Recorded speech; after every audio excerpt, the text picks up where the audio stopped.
So I think it would be cool to take the garden to, I don't think I have pictures up here that people requested last year of my garden, although this channel didn't exist last year.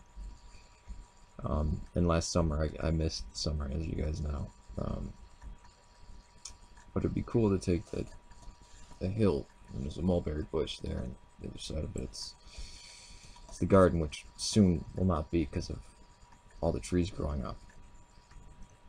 And take that hill, the plants of paradise, and the mulberry tree, and all the plants that I plant, which is pretty much a dump truck full of dirt, pretty big. Transplant it back to the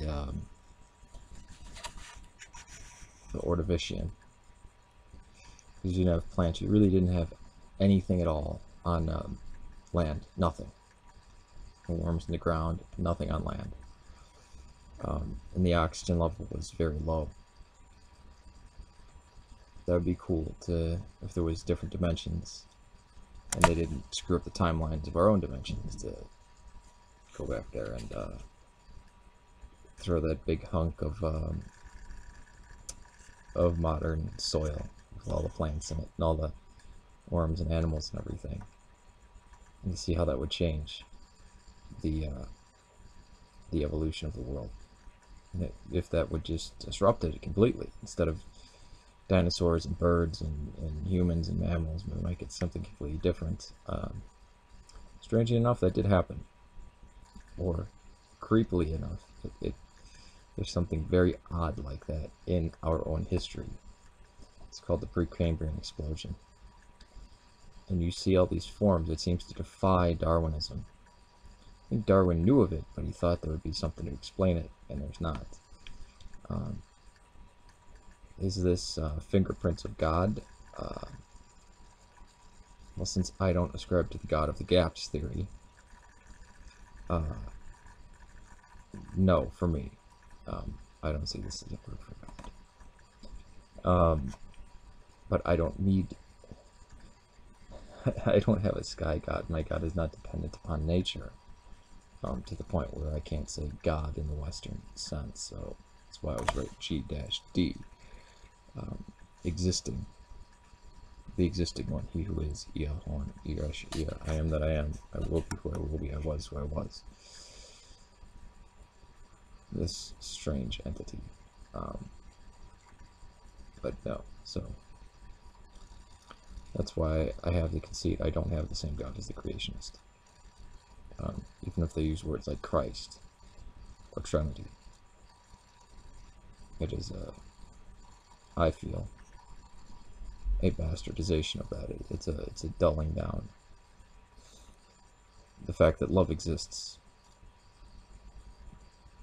and that the human spirit, these things are somewhat witnesses to me, but still not complete, and still not based on proof of God on that.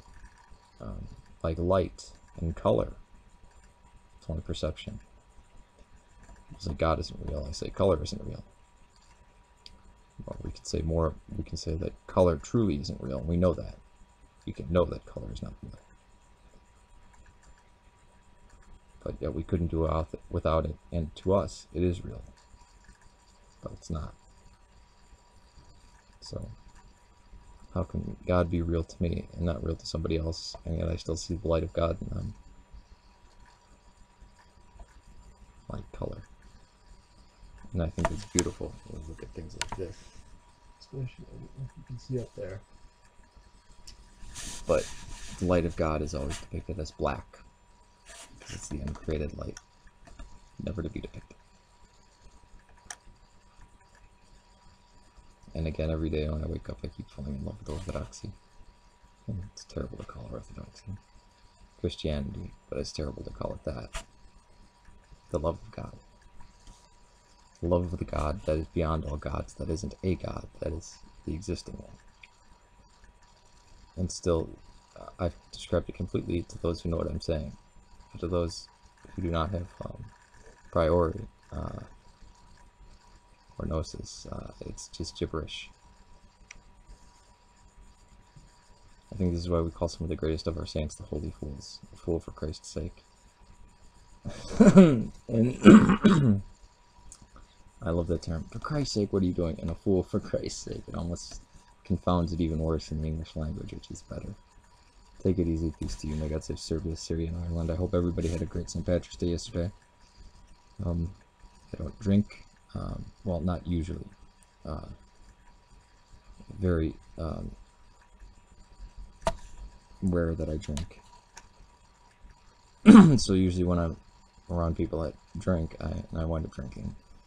They think I'm not drunk, but I really aren't. I'm not. But then I wake up with a terrible hangover, and they never understand it.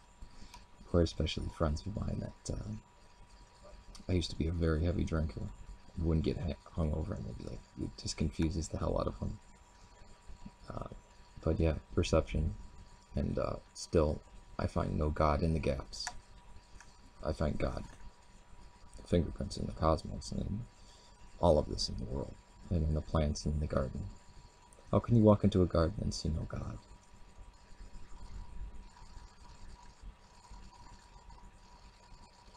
I don't get it. But again, the people who demand the label skeptic will see me as a fool, so I'm a fool. May I be a fool for Christ's sake.